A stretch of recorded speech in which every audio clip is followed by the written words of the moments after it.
ஜென்ம ஜென்மோ ஜென்மி ஸ்ரீச்சரண் ஸ்ரீ பாக்ய சாய். அனைவருக்கும் சாய் சுப நமஸ்காரங்கள். நிலக்கோட்டையிலிருந்து சாய் உமேஷ். அஷ்டவக்ர கீதை 15ஆம் அத்தியாயம்.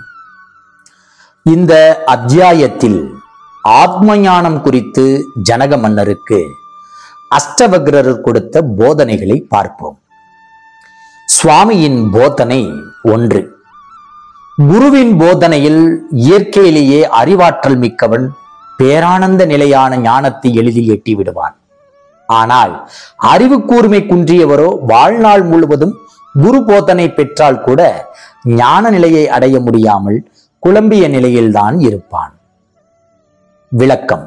அஷ்டவக்ரர் எத்தனை அழகாக இதை விவரிக்கின்றார் என்றால், மனித வாழ்க்கையில் காணப்படும் 3 அடிப்படை குணங்கள் முக்கியமானவை. அவை ரஜஸ், தமஸ் மற்றும் சதுவ எனப்படும். எவன் ஒருவன் ரஜஸ் குணத்தை கொண்டுள்ளானோ அவன் உடலில் மனதிலும் செயல்படும் நிலையை அதிகம் கொண்டவன். தமஸ் குணத்தை கொண்டவன் உடலிலும் மனதிலும் ஓய்வு எடுக்கும் நிலையை கொண்டவன். ஆனால் இந்த 2 குணங்களினாலும் ஆக்கிரமிக்கப்படாமல் தெளிவான மனநிலையோடு உள்ளவனோ சதுவ குணம் கொண்டவன் எனப்படுவான். அப்படிப்பட்ட சத்துவ குணத்தை கொண்டவனை ஞான நிலையை அடைய முற்றிலும் தகுதியானவனாக இருக்கின்றான். அவனுக்கு குருவின் போதனை சிறிதளவு இருந்தால் மட்டும் போதும், ஆத்ம ஞானத்தை விரைவில் அடைந்து விடுவான். ஆனால் எவன் ஒருவன் 3 குணங்களில் 2ஆன ரஜஸ் மற்றும் தமஸ் குணங்களினால் அதிகம் ஆக்கிரமிக்கப்பட்டு உள்ளானோ, அவற்றின் தாக்கத்தில் இருந்து விடுதலை பெறவில்லையோ, அவனுக்கு வாழ்நாளில் எத்தனை போதனைகள் செய்தாலும் மனதில் எதன் மீதும் தெளிவு இருக்காது. மாறாக அனைத்திலும் குழப்பங்கள் தொடர்ந்து கொண்டேதான் இருக்கும். அவனுக்கு ஞானம் கிடைப்பதில்லை. சுவாமியின் போதனை 2. ஐம்புலன்களையும் அடக்கி இச்சைகளினால் இழுக்கப்படாமல் உள்ளவன் ஆத்ம விடுதலை அடைந்தவன்.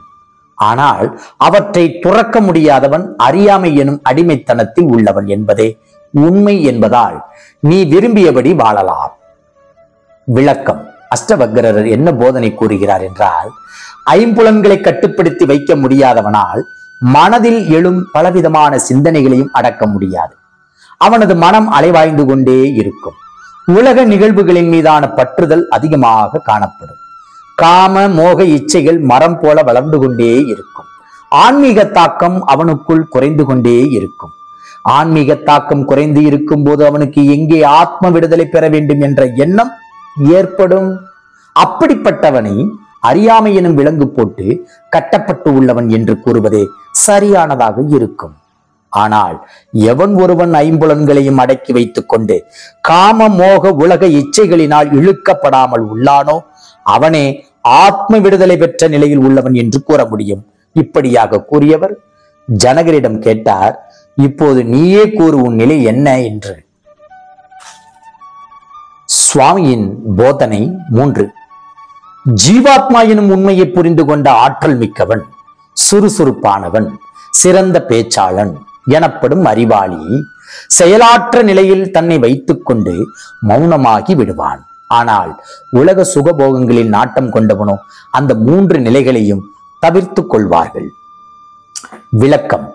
அஷ்டவக்ரர் எத்தனை ஆழமான தத்துவத்தை உள்ளடக்கிய இந்த அறிவுரையை கூறுகிறார் பாருங்கள். ஜீவாத்மா எனும் உண்மையை புரிந்து கொண்ட ஒருவன் ஆற்றல் மிக்கவனாக இருப்பான். சிறந்த பேச்சாளனாக, மெத்த படித்த அறிவாளியாகவும் இருப்பான். அவர்கள் யதார்த்த நிலையில் தத்துவத்தை கூறி சிக்கல்களை தீர்ப்பார்கள். அந்த நிலை அவனுக்குள் அதிகமாக அவன் ஆன்மீகத்தில் நாட்டம் கொண்டு விடுவான். அனாவசிய பேச்சுவார்த்தைகளை குறைத்துக் கொள்வான். பெரும்பாலும் மௌன நிலையில் இருப்பான். ஞான நிலையை அடைய மெத்த தகுதியானவனாகி இருப்பான். ஆனால் அதே மனிதன் ஒரு கட்டத்தில் உலக மோகங்களில் முழுகத் துவங்கினாள். தனது அறிவாற்றலையும் பிற குணங்களையும் இழந்து மன எண்ணங்களின் கட்டுப்பாட்டில் சென்று விடுவான். அந்த நிலையின் அவன் அறியாமையின் கைதியாகி விடுவான். இதன் காரணம் அவன் புலன்களின் மீதான கட்டுப்பாட்டை இழந்து விடுவதனால்தான். இப்படியாக கூறியவர் ஜனகரிடம் கேட்கிறார், இப்போது நீயே கூறு, இந்த 2 நிலைகளில் உன் நிலைதான் என்ன? ஜெய் குரு சாய். நற்பவி சாய்ராமா. ஜெய் குருதேவ தத்தா.